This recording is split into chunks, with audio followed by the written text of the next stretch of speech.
오늘 예배에 나오신 여러분 주님의 이름으로 환영하고 축복합니다. 네, 오늘 우리에게 주시는 하나님의 말씀 함께 살펴보겠습니다. 베드로후서 3장 1절에서 9절까지 말씀입니다. 사랑하는 자들아, 내가 이제 이 둘째 편지를 너희에게 쓰노니 이 두 편지로 너희의 진실한 마음을 일깨워 생각나게 하여 곧 거룩한 선지자들이 예언한 말씀과 주 되신 구주께서 너희의 사도들로 말미암아 명하신 것을 기억하게 하려 하노라.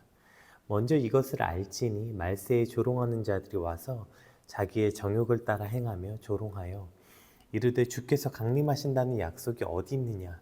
조상들이 잔 후로부터 만물이 처음 창조될 때와 같이 그냥 있다 하니 이는 하늘이 옛적부터 있는 것과 땅이 물에서 나와 물로 성립된 것도 하나님의 말씀으로 된 것을 그들이 일부러 잊으려 함이로다. 이로 말미암아 그때의 세상은 물이 넘침으로 멸망하였으되 이제 하늘과 땅은 그 동일한 말씀으로 불사르기 위하여 보호하신 바 되어 경건하지 아니한 사람들의 심판과 멸망의 날까지 보존하여 두신 것이니라. 사랑하는 자들아, 주께는 하루가 천년 같고 천년이 하루 같다는 이 한 가지를 잊지 말라. 주의 약속은 어떤 이들이 더디다고 생각하는 것 같이 더딘 것이 아니라 오직 주께서는 너희를 대하여 오래 참으사 아무도 멸망하지 아니하고 다 회개하기에 이르기를 원하시느니라. 아멘.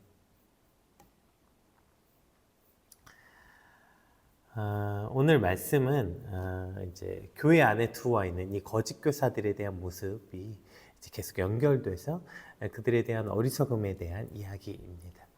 우리 먼저 오늘 본문 1절, 2절 말씀 한번 같이 살펴보겠습니다. 사랑하는 자들아, 내가 이제 이 둘째 편지를 너희에게 쓰노니 이 두 편지로 너희의 진실한 마음을 일깨워 생각나게 하여 곧 거룩한 선지자들이 예언한 말씀과 주 되신 구주께서 너희의 사도들을 말미암아 명하신 것을 기억하게 하려 하노라. 이제 우리가 얼마 전에 살펴보았던 것처럼 이 베드로 사도는 다시 한번 이 말씀이 너희에게 선포되는 이유가 바로 마음을 일깨워 생각나게 하려고 하나님의 말씀이 기록되었다, 이렇게 말하고 있죠. 하나님의 말씀이 우리에게 선포되는 것은 무언가를 깨닫고 몰랐던 것을 알게 되기 위함이 아니라 이미 알지만 수없이 들었지만 그 말씀이 우리 삶에 작동하지 않고 있는 곧 죽어있는 말씀을 다시 일깨워서 생각나게 하기 위해서, 다시 일깨워 살아나게 하기 위해서 이 말씀이 주어졌다, 이 이야기를 이제 한 번 더 기록하고 있습니다. 이 같은 말씀이 반복되는 이유, 또 죽을 때까지 계속해서 우리가 이 말씀이 묵상해야 되는 이유, 이것은 이미 우리가 살펴보았죠. 그 말씀이 다시 일깨워져서 우리 안에 생각나게 해서 그 말씀대로 살기 위해서 이 말씀이 주어졌다는 것이죠. 오늘 본문 역시 다시 반복해서 이 말씀을 주신 것은 이 말씀을 다시 일깨워주고 특별히 진실한 마음을 일깨워 생각나게 하기 위해서 기록하고 있다, 이제 이렇게 기록되어 있어요. 여기서 진실한이라는 이 단어에 해당하는 단어가 그 에일리크네라는 단어인데 이게 순수한 이런 의미예요. 그래서 이제 다른 번역본들, 이 킹 제임스나 뭐 공동 번역에서 이 진실한 마음이를 뭐라고 번역했냐면 순수한 마음이라고 번역되어 있어요. 그러니까 오늘 사도 베드로가 특별히 일깨우고 싶은 게 뭐냐면 바로 이 순수한 마음이라는 거예요. 순수한 마음. 죄로 오염되지 않은 순수한 마음을 일깨워주고 그것을 생각나게 하기 위해서 오늘 본문을 기록했다, 이렇게 말하고 있습니다. 그러니까 그들이 우리가 이제 오늘 본문에 둘째 편지라고 되어 있잖아요. 그럼 첫째 편지가 뭐예요? 베드로 전서죠. 그 첫째 편지가 뭐였습니까? 이 극심한 환난과 시험 속에 있었던, 특히 이제 베드로 전서 이제 후반부에 그 성도들이 겪고 있는 그 환난은 불시험이라고 말했잖아요. 불시험. 극심한 고통과 그 불시험을 통해 정결하고 거룩한 믿음, 하나님을 향한 순수한 열정과 열망을 가졌던 성도들에게 다시 한번 그 정결하고 순수한 믿음, 그것을 일깨우기 위해서 오늘 본문을 기록했다는 거예요. 여러분, 우리가 신앙생활을 하면서 우리의 믿음의 가장 큰 병이 뭐예요? 가장 큰 경계심과 경고가 무엇입니까?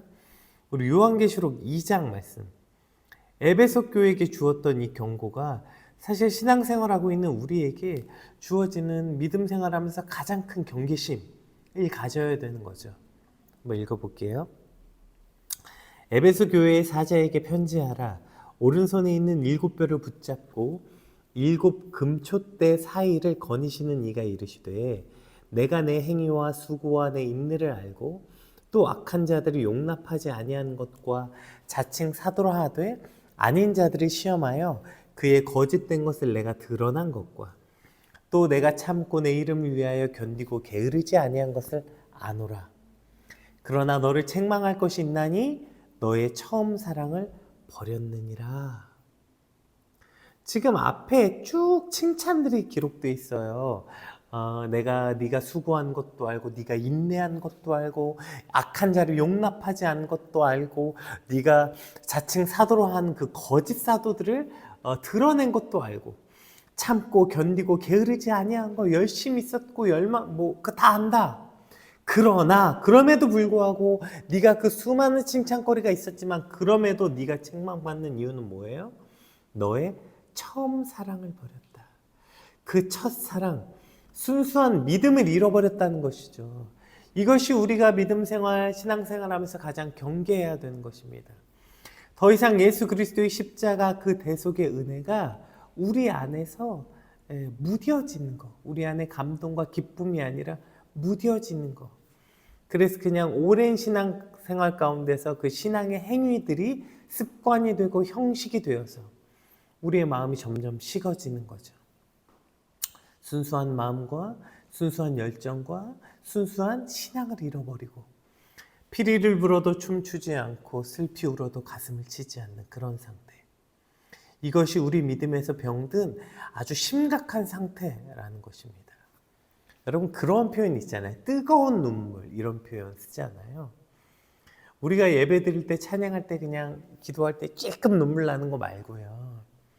여러분, 정말 하나님 앞에서 뜨거운 눈물을 흘려본 적이 있으십니까? 언제 그 뜨거운 눈물을 흘려보셨어요? 여러분, 이거 해보신 분 아시죠? 진짜 눈물이 뜨거워요. 하나님 앞에 우리의 마음이 뜨거워져서 정말 주님 앞에 막 그렇게 울다 보면 정말 뜨겁다. 정말 여기가 눈이 뜨거운 느낌이 나요. 그 과학적으로 눈물의 양과 관련이 있다 어쩌다 하는데 정확하게 모르겠고요. 어쨌든 우리가 정말 주님 앞에서 우리의 마음을 다해서 정말 기쁨으로 찬양하든 뭐하든 우리 안에 주님을 향해서 정말 가슴을 찢으며 통회할 때 정말 뜨거운 눈물이 나죠. 여러분, 언제 그 뜨거운 눈물 흘려보셨어요? 어느덧 우리의 믿음과 신앙이 타성에 젖어서 눈물이 사라지고 그냥 누워봤자 그냥 차가운 눈물 찌끔찌끔 나는 거예요. 사단은요, 오늘 우리에게요, 열심도 주고요, 정의로움도 주고요, 다 줘요. 그러면서 뭘 뺏어가는 거예요? 주님을 향한 이 순수한 사랑과 그 믿음을 빼앗아 가버리는 것입니다. 왜요? 그거 잃어버리면 다 잃어버리는 거예요. 하나님을 사랑하는 마음, 정말 주님을 생각만 해도 가슴이 벅차고 뜨거웠던 그 마음을 잃어버리게 만드는 것이죠. 왜 우리가 그러면 이 믿음을 잃게 하는가? 우리 3절 한번 읽어볼게요. 먼저 이것을 알지니 말세에 조롱하는 자들이 와서 자기의 정욕을 따라 행하여 조롱하여, 이렇게 돼 있죠. 우리 안에 왜 이 순수한 믿음을 잃어버리냐면 말세에 조롱하는 자들이 와서 정욕에 따라 행해서 조롱한다는 거예요. 정욕이 뭡니까? 우리 안에 죄와 욕심이 들어와서 우리 안에 순수한 믿음과 마음을 잃어버린다는 것이죠. 여러분, 죄의 가장 큰 무서움이 뭐 같으세요? 죄 지어서 받아야 되는 멸망이요? 죄 져서 하나님께서 주시는 징계요? 그런 것들 다 두렵지만요, 죄가 우리 안에 들어오면 우리가 그 잃어버리는 가장 큰 것이 무엇이냐면 바로 하나님을 향한 이 순수한 믿음과 사랑을 빼앗긴다는 거예요. 우리 로마서 1장 28절 그래서 이렇게 기록되어 있죠. 한번 읽어볼게요. 또한 그들이 마음에 하나님 두기를 싫어하매 하나님께서 그들을 그 상실한 마음대로 내버려 두사 합당하지 못한 일을 하게 하셨으니. 그러니까 그들이 마음에 하나님 두기를 싫어할 때 어떻게 했냐면 하나님이 그냥 상실한 마음 그대로 내버려 두셨다는 거예요. 그래서 그들 안에 기쁨도 없고 감동도 없고 그냥 상실한 마음 있는 채로 그냥 두는 거예요. 너 죄 졌으면 이제 맞아야지. 그래서 맞고 혼나는 게 문제가 아니라 죄를 지면 죄 자체가 죄값이 돼버리는 거예요. 그래서 죄 짓는 순간 우리 안에 이 순수한 마음과 믿음을 잃어버리는 것이죠. 그래서 상실한 마음 그대로 내버려둠을 당한다는 것이죠. 문제는 뭡니까? 이조차도 깨닫지 못하는 거예요. 내가 지금 상실한 마음 그대로 내버려둠을 당한지조차 몰라요. 마치 그 뜨거운 물에 개구리가 삶아지듯이 내 신앙과 내 믿음이 언제 이렇게 잃어버렸는지, 언제부터 어디서부터 잘못된 건지, 언제부터 내 안에 감동이 사라졌는지, 내 안에 눈물이 사라졌는지, 내 안에 기쁨이 사라졌는지 그것도 모른 채 그냥 상실한 채 그냥 그렇게 살아간다는 것입니다. 이러한 우리 믿음 가운데 이 다윗의 고백이 참 큰 의미가 있는 것 같아요. 우리 시편 51편 다윗이 그가 죄를 짓고 하나님 앞에 발버둥치며 했던 고백이 뭡니까? 우리 공동번역으로 한번 읽어볼게요. 당신 앞에서 나를 쫓아내지 마시고 당신의 거룩한 뜻을 거두지 마소서. 그 구원의 기쁨을 나에게 도로 주시고 변치 않는 마음 내 안에 굳혀주소서. 아멘. 지금 다윗이 발버둥 쳤던 게 뭐냐면 죄로 인해서 뭔가 죄값이 일어서 나 죄 때문에 벌 받지 않게 해주세요 이런 게 아니에요. 그 죄로 인해서 나를 주님 앞에서 쫓아내지 마시고 구원의 기쁨을 도로 달라는 거예요. 그가 죄를 지니까 뭘 잃어버렸어요? 기쁨을 잃어버린 거예요. 그 구원의 기쁨. 주님만 생각해도 가슴이 벅차고 기쁘고 뜨거운 눈물을 흘렸던 그 기쁨을 잃어버린 거예요. 그게 너무나도 고통스러운 거죠. 정욕을 따라 행했던 나의 삶이 그 죄값이 뭐냐면 바로 저 구원의 기쁨을 잃어버리는 거예요. 주님을 향한 그 순수한 믿음과 사랑을 잃어버리는 거예요. 그래서 이렇게 간절히 기도하는 거예요. 나를 주님 앞에서 멀리하지 마시고 그 구원의 기쁨, 주님을 생각만 해도 기쁨이 차고 넘치던 그 순수한 믿음을 주님 내게서 빼앗지 말아 주십시오. 도로 그 마음을 주십시오. 간절히 기도하고 있는 것이죠. 오늘 우리 안에 그 주를 향한 이 순수한 믿음, 기쁨, 이것을 주님 내 안에 도로 주십시오. 이 다윗의 이 간구가 오늘 저 여러분의 정말 간절한 소망이 되시길 주님의 이름으로 축복합니다. 이 순수한 믿음, 순수한 마음, 이것을 잃지 않는 것이 우리 믿음에 얼마나 중요한지 모르겠어요. 또 우리 안에 이 진실한 마음을 잃어버리는 이유가 뭐냐면 바로 하나님의 말씀이 왜곡되기 때문이에요. 이 거짓 선지자들이 와서 하는 일이 뭡니까? 우리 4절 5절을 읽어볼게요. 이르되 주께서 강림하신다는 약속이 어디 있느냐? 주상들이 잔 후로부터 만물이 처음 창조될 때와 같이 그냥 있다 하니 이는 하늘이 액젓부터 있는 것과 땅이 물에서 나와 물로 성립된 것도 하나님의 말씀으로 된 것을 그들이 일부러 잊으려 함이로다. 이 거짓 선지자들이 와서 하는 일이 뭐예요? 그러니까 주의 재림이 어딨냐? 야, 멍청하게 그것만 기다리고 있지 말고 여기 와서 현실을 살아야지. 이런 식으로 지금 하나님의 말씀을 왜곡했다는 거예요. 야, 주의 강림이 어딨냐? 주의 강림이 어디 있습니까? 하나님의 말씀에 있죠. 그들이 와서 그래서 뭘 하냐면 이 땅이 하나님의 말씀으로부터 된 것, 그것을 일부러 잊게 했다는 거예요. 그것이 바로 거짓 선지자들이 이 땅에 와서 하는 일이라는 거예요. 그럼 믿음이 뭡니까? 온 땅이 하나님의 말씀으로 창조되었고 오늘도 하나님의 말씀으로 온 세상이 운행된다는 것을 믿는 거. 여러분, 이것이 믿음 아니에요? 그러나 거짓 선지자들이 와서 뭘 가르치냐면 그것만 가지고 안 된다는 거예요. 조롱하고 협박하고 수많은 방법으로 하나님의 말씀을 왜곡해요. 야, 그것만 가지고 어떻게 사냐? 야, 무슨 이 땅에 뭐 하나님의 말씀만 가지고 어떻게 사냐?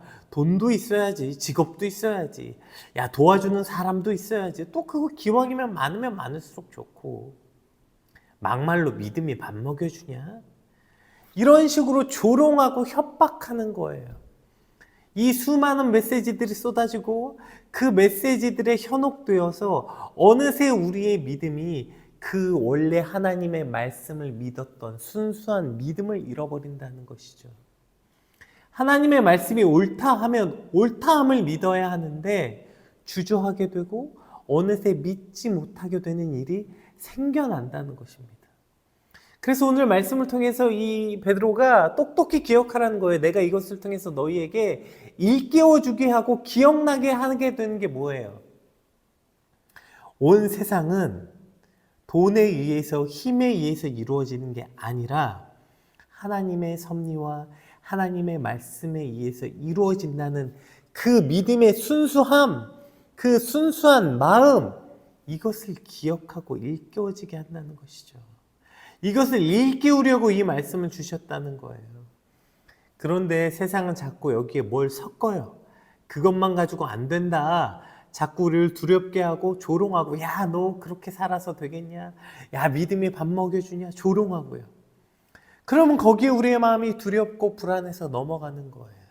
그러니까 그 말씀의 순수성을 잃어버리고 일부러 잊게 만든다는 것입니다. 본문 6절 7절 한번 읽어볼게요.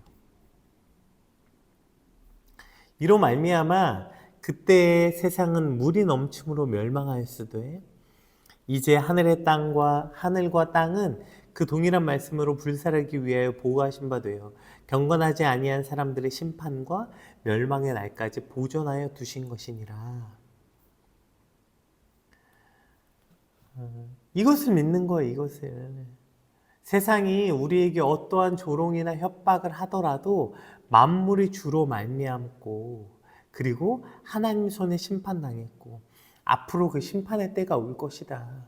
이것을 믿는다는 거예요. 그런데 야, 그런 게 어디 있냐, 조롱할 때.